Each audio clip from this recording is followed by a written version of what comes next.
خانم ها آقایان، بامداد چهارشنبه همه شما بخیر. من علی همدانی هستم. این پادکست صبح بخیر مناتوست. بسیار خوش آمدید. انفجارهای مهیب در شرق تهران و از بین رفتن مراکز سنتریفیوژی حکومت اسلامی در تهران گزارش شده. همینطور احتمال پیوستن ایالات متحده آمریکا به اسرائیل بالا گرفته. جنگنده های عظیم آمریکایی پایگاه‌هایی در بریتانیا را ترک کردند. و آنطور که گزارش شده است، جمهوری اسلامی بار دیگر به پرتاب موشک به سوی اسرائیل دست داده. همه اینها و بیشتر در این برنامه. من علی همدانی هستم.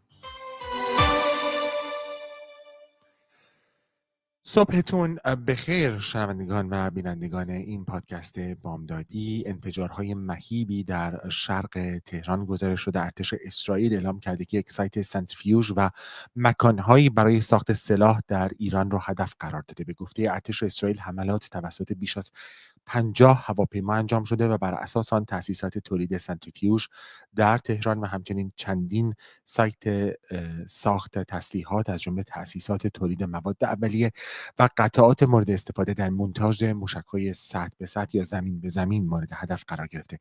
تصاویری که از تهران مخابره شده نشان دهنده شکل‌گیری آتش عظیمی در منطقه پردیس در شمال شرق تهران است. تصاویری که از سراح تهران پارس هم مخابره شده وقوع آتش در این مناطق را تایید می‌کند. همینطور بر اساس گزارش‌ها اسرائیل دانشکده افسری امام حسین متعلق به سپاه پاسداران را مورد هدف قرار داده.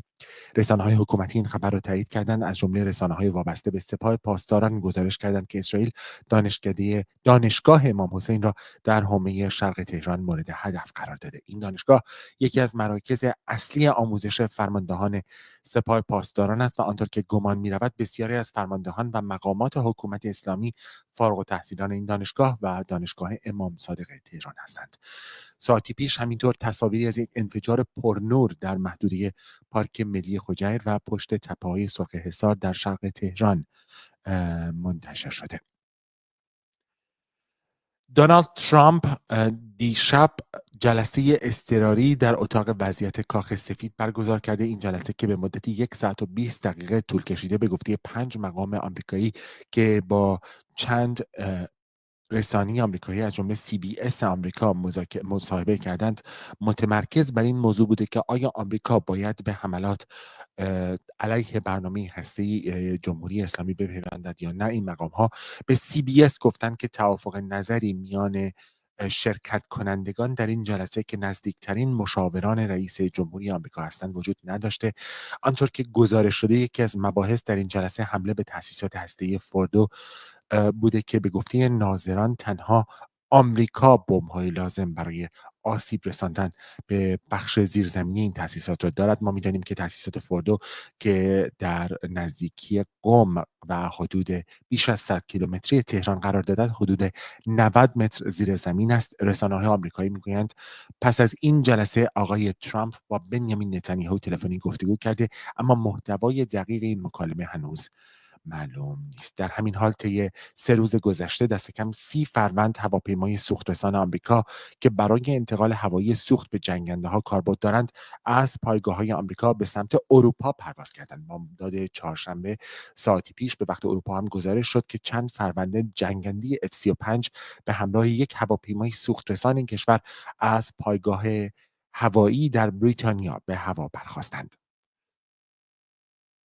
اینها همزمان با پست‌های جنجالی و تند دیروز رئیس جمهوری آمریکا و البته پاسخ رهبر حکومت اسلامی در شبکه اکس همراه بود. آقای ترامپ دیروز 2 بار در حساب کاربری خودش در شبکه اجتماعی شخصیش تروث سوشال هشدار ترک فوری رو برای شهروندان در تهران ارسال کرد و بعد درخواست تسلیم بی قید و شرط جمهوری اسلامی رو منتشر کرد و البته بلافاصله بعد از اون در پیامی که به رهبر جمهوری اسلامی بود گفته شد که آمریکا دقیقاً می‌داند که او در کجا پنهان شده و در صورتی که شهروندان غیر نظامی و سربازان آمریکایی مورد هدف قرار بگیرند، ممکن است آقای ترامپ تصمیم بگیرد، ایالات متحده تصمیم بگیرد که سراغ شخص رهبر حکومت اسلامی برود. علی خامنه‌ای که البته حساب کاربری شبکه اکسش دست خودش نیست، دفتر بلند بالایی داره، در شبکه اکس خودش دیشب نوشت هیچگاه به صهیونیست‌ها رحم و مروت نخواهد کرد. اینها همه بعد از آن که شب گذشته اسرائیل توصیه کرد که شهروندان در منطقه 18 تهران این منطقه را ترک کنند. هنوز مشخص نیست که در این منطقه چه گذشته است، با توجه به اینکه گزارش‌هایی که مخابره شده است از شمال و شرق تهران بوده. در اظهارات بی سابقه ای از یک مقام اروپایی، فردریچ مرز، صدر اعظم جدید آلمان، از حملات اسرائیل به جمهوری اسلامی ابراز خوشنودی کرده و گفته اسرائیل با بمباران بخش سخت و کثیف کار را برای بقیه به دست گرفته و انجام داده. صدر اعظم آلمان که در حاشیه اجلاس G7 در کانادا با شبکه آلمانی ZDF مصاحبه می‌کرده گفته من فقط میتوانم احترام عمیق خود را به ارتش و دولت اسرائیل به علت شجاعت آنها برای دست زدن به چنین کاری ابراز کنم. صدر اعظم آلمان گفته از نظر او حکومت اسلامی با حملاتش برای جهان فقط مرگ و ویرانی به بار آورده و قتل و آدمکشی توسط حماس و حزب الله. او همینطور گفته از نظر او چنانچه اکنون جمهوری اسلامی بر سر میز مذاکره بیاید دیگر نیازی به مداخله نظامی نخواهد بود. صدر اعظم آلمان در این اظهار نظر بی سابقه گفته در غیر این صورت او موافق نابودی کامل برنامه هسته حکومت اسلامی است که به زعم او میتواند گام بعدی باشد. صدر اعظم آلمان گفته برآورد او این است که برنامه هسته جمهوری اسلامی به طور گسترده‌ای از بین رفته، اما اسرائیل تسلیحات ضروری برای نابودی کامل را در دست ندارد، تسلیحاتی که آمریکا در اختیار دارد. این مقام آلمانی همینطور در گفتگویی با شبکه دیگری در آلمان گفته از نظر او حکومت اسلامی پس از حملات اسرائیل ضعیف شده و احتمالاً به قدرت سابق باز نخواهد گشت که این موضوع آینده جمهوری اسلامی را غیر قابل پیش بینی می کند. در مورد ابعاد حملات دیروز که به ویژه در اصفهان متمرکز بوده، یک سخنگوی ارتش اسرائیل با اشاره به ادامه عملیات هوایی علیه جمهوری اسلامی گفته سرنوشت رهبران حماس و حزب الله در غزه و بیروت در انتظار مقامات جمهوری اسلامی است. از سوی دیگر سخنگوی فارسی زبان ارتش اسرائیل در یک پیام ویدیویی که دیشب منتشر شد دلیل حملات اسرائیل به نقاط مختلف اصفهان رو توضیح داره. اگر که این پیام حاضر باشه میتونیم اون رو تماشا بکنیم. همونطور که گفتم سخنگوی فارسی زبان ارتش اسرائیل در یک پیام ویدیویی که در شبکه‌های اجتماعی شب گذشته منتشر شده دلیل حملات اسرائیل به نقاط مختلف اصفهان رو توضیح داده.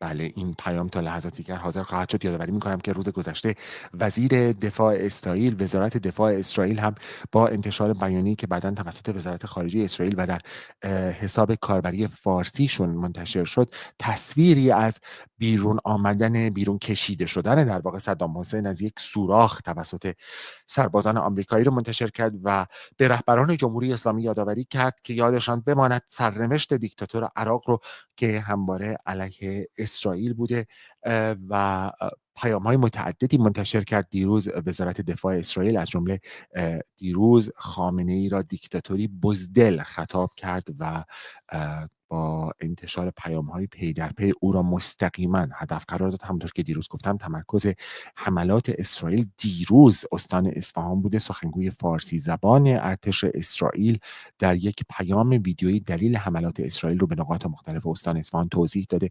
از جمله گفته که بعد از آنکه پرتابگرهای موشکی جمهوری اسلامی در مرز غربی این کشور مورد حمله قرار گرفت،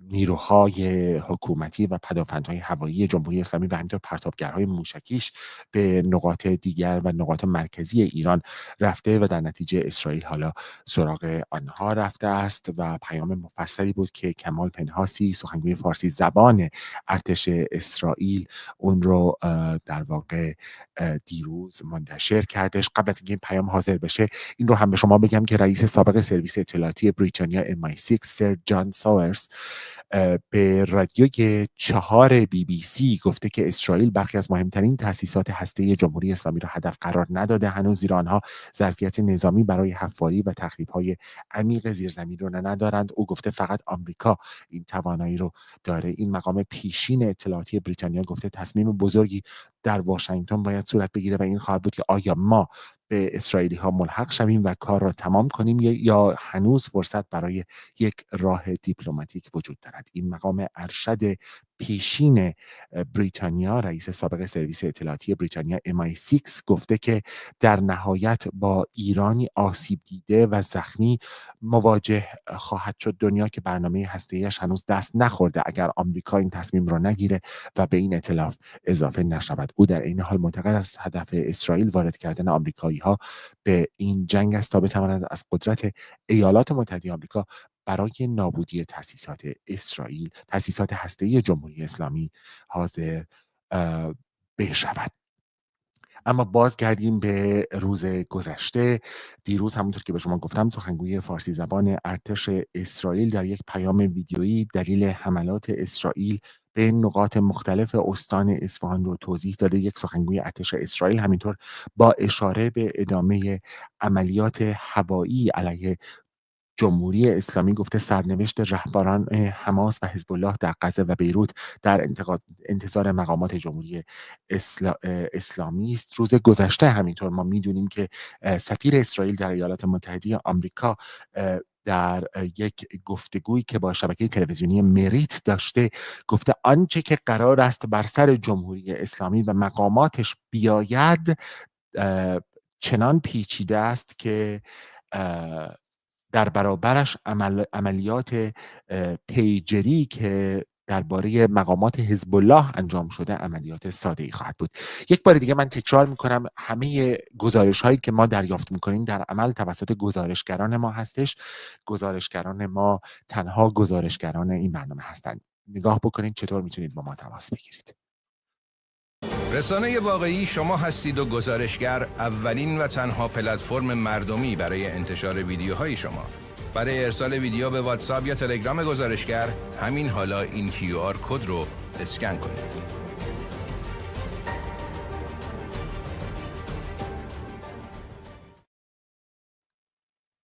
این پادکست بامدادی صبح بخیر من و تو هست که به صورت زنده هر روز صبح از ساعت 6:30 بامداد به وقت لندن، 9 بامداد به وقت ایران با پوشش آنچه که در طول چند ساعت گذشته اتفاق افتاده پخش می شود. همین برنامه از طریق فرستنده های ماهواره ما هم کمی دیرتر پخش می شود. اما اجازه بدید بشنویم به توضیح سخنگوی فارسی زبان ارتش اسرائیل درباره حملات روز گذشته از جمله به استان اصفهان. وقت بخیر. چند ساعت پیش حدود 60 فروند جنگنده نیروی هوایی در موجی گسترده از حملات به قلب ایران به سایت‌های پرتاب موشک‌های زمین به زمین حمله کردند.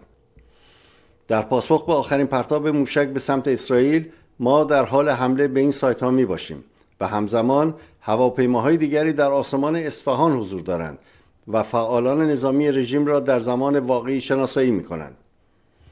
ما از منابع مختلف می‌بینیم و می‌شنویم که فعالانی این چنین از خروج به سمت سایت‌های پرتاب می‌ترسند چون می‌دانند که بلافاصله هدف قرار خواهند گرفت و این واقعیتی است. در خاورمیانه دیگر هیچ شهری پناهگاه نخواهد بود. این یک شعار نیست، این نیز یک واقعیت است. همکنون می‌خواهم برنامه رزمی که طبق آن عمل می‌کنیم را توضیح دهم.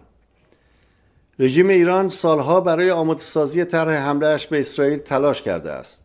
طرح حمله ایرانی شامل اهدافی برای شلیک همزمان صدها موشک از مناطق فرماندهی غربی ارتش ایران بود. همانطور که اکنون روی نقشه میتوان دید.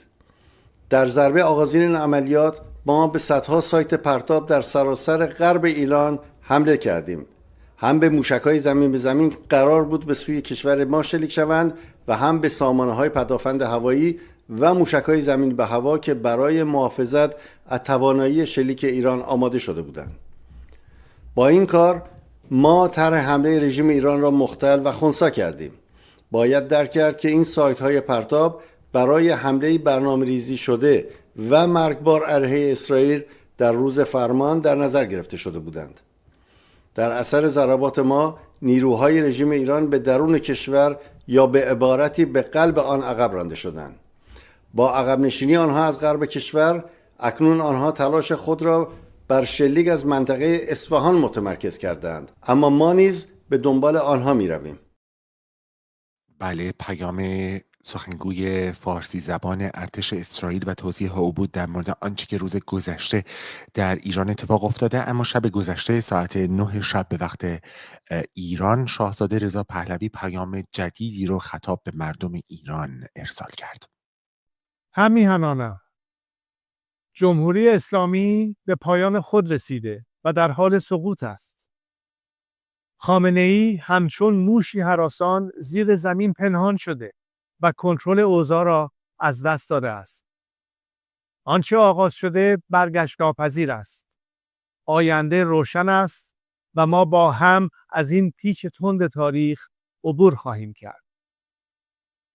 در این روزهای دشوار دل من با همه شهروندان بی‌دفاعی است که آسیب دیدند و قربانی جنگ طلبی و توهمات خامنه‌ای شدند.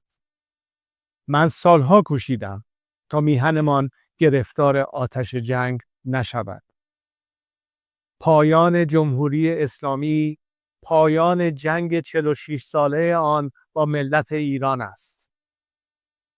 دستگاه سرکوب رژیم در حال فروپاشی است. تنها یک خیزش همگانی لازم است تا این کابوس برای همیشه پایان یابد. اکنون زمان ایستادن است. زمان بازپسگیری ایران. همه با هم، از بندر عباس تا بندر انزلی، از شیراز تا اصفهان، از تبریز تا زاهدان، از مشهد تا اهواز، از شهر کرد تا کرمانشاه به صحنه بیاییم. پایان این رژیم را رقم بزنیم. نگران فردای پس از سقوط جمهوری اسلامی نباشید. ایران دچار جنگ داخلی و بی‌ثباتی نخواهد شد. ما برای آینده ایران و شکوفایی‌اش برنامه داریم. ما برای 100 روز نخست پس از سقوط، دوران گذار و استقرار یک حکومت ملی و دموکراتیک برای ملت ایران و به دست ملت ایران آماده ایم. خطاب به نیروهای نظامی و انتظامی، امنیتی و دولتی که این روزها بسیاری از آنها به من پیام می‌فرستند.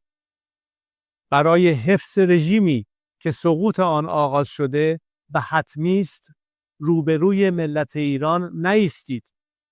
خود را فدای رژیم پوسیده نکنید. با ایستادن در کنار ملت، جان خود را حفظ کنید. در گذار از جمهوری اسلامی نقشی تاریخی ایفا کنید و در ساختن آینده ایران سهیم باشید. ایران آزاد و آباد پیش روی ماست. باشد که به زودی در کنار شما باشم. پاینده ایران، زنده باد ملت ایران. آنچه که تماشا کردید پیام شاهزاده رضا پهلوی بود. این رو هم به خدمت شما بگم که دونالد ترامپ رئیس جمهوری آمریکا قرار است تا ساعتی دیگر با مارشال آسم منیر فرمانده ارتش پاکستان دیدار و گفتگو بکنه. آنطور که گزارش شده قرار است آقای منیر برای نهار با رئیس جمهوری آمریکا پشت درهای بسته و بدون حضور رسانه ها به کاخ سفید برود.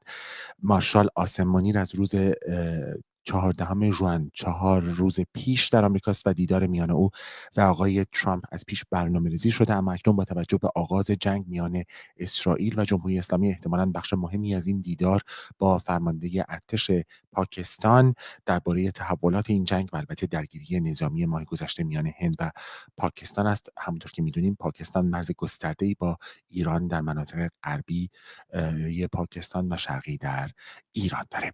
اما اجازه بدید که من به شما بگم که حدود 2 ساعت پیش آژیر حمله هوایی در اسرائیل به صدا درآمده. ارتش اسرائیل گفته به علت نفوذ به حریم هوایی این کشور آژیرهای خطر در شمال اسرائیل به صدا درآمده. ارتش اسرائیل نقشه هم از مناطقی که آژیر خطر برای آنها به صدا درآمده در شبکه اجتماعی X منتشر کرده. این رو ما میدونیم که شب گذشته جمهوری اسلامی چندین بار تهدید کرد که اقدام به حملات تازه‌ای خواهد کرد. جمهوری اسلامی حالا کپی میکنه هر آنچه که ارتش اسرائیل انجام میده، از جمله دستور تخلیه فوری تل‌آویو و حیفا را داد و حتی نقشه منتشر کرد از مناطقی که باید این تخلیه ها صورت بگیره. شب گذشته عبدالرحیم موسوی رئیس ستاد نیروهای مسلح کل نیروهای مسلح جمهوری اسلامی این پیام را در تلویزیون ایران داد. پیامی که قرار ملت بزرگ ایران آنچنانی که تا کنون در تاریخ نشان دادند در برابر هیچ گونه تجاوزی سر تسلیم فرود نیاوردند و در مقابل این اقدام وحشیانه هم ضمن ایستادگی رژیم صهیونی را به سزای اعمال جنایتکارانش خواهند رساند ان شاء الله به حول و قوه الهی. اما عملیاتی که تاکنون اجرا شده صرفاً هشدار برای بازدارندگی بوده است و عملیات تنبیهی به زودی اجرا خواهد شد. لذا به جد به ساکنین سرزمین‌های اشغالی به ویژه تل‌آویو و حیفا هشدار داده می شود برای حفظ جان خود این مناطق رو ترک کنند و خودشون رو قربانی امیال حیوانی نتانیاهو نکنند. آزادگان جهان هم اطمینان داشته باشند ملت بزرگ ایران با طلایه‌داری نیروهای مسلح انتقام خون شهیدان را خواهند گرفت ان شاء الله به حول و قوه الهی. عبدالرحیم موسوی بود رئیس ستاد کل نیروهای مسلح حکومت اسلامی.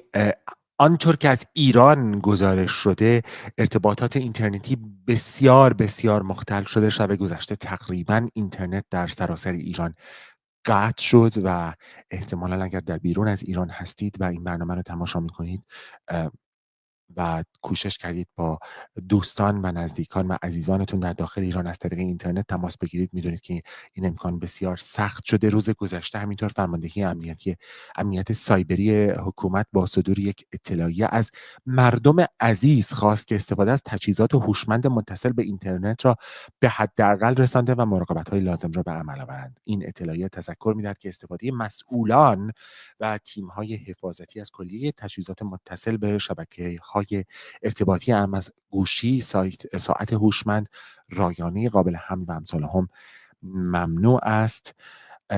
عرض کنم خدمت شما که شب گذشته همینطور رادیو ایران رو من گوش می‌کردم. وقتی که از استودیو به خانه می آمدم حوالی ساعت 2 صبح به وقت تهران بود.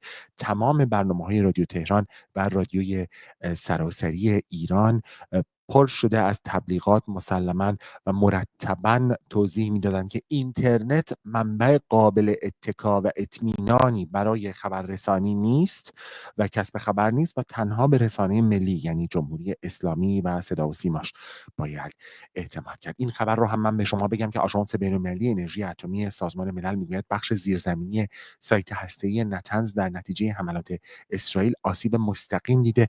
آژانس بین‌المللی انرژی اتمی دوشنبه گفته بود که هیچ نشانه‌ای از این موضوع در دسترس نیست و طبق برآوردها فقط بخش‌هایی از تأسیسات غنی‌سازی اورانیوم که روی زمین قرار دارد همراه با زیرساخت‌های برق رسانیش آسیب دیده. اما حالا ظاهراً این تحلیل‌ها عوض شده و آژانس در شبکه اجتماعی اکس خودش نوشته بر اساس تحلیل‌های ادامه‌دار از تصاویر ماهواری که با وضوح بالا پس از حملات روز جمعه جمع‌آوری شده، آژانس عناصری را شناسایی کرده که نشان دهنده برخوردهای مستقیم به سالن‌های زیرزمینی غنی‌سازی در نتنز بوده. پیش از شروع این برنامه من نگاه کردم رافائل گروسی مدیر کل آژانس بین‌المللی انرژی اتمی در 2 گفتگوی مطبوعاتی که در چند ساعت گذشته یکی با CNN و دیگری با BBC داشته گفته اگر که تأسیسات نتنز به طور کامل هم نابود نشده باشه دیگه تقریباً غیر قابل استفاده هستش.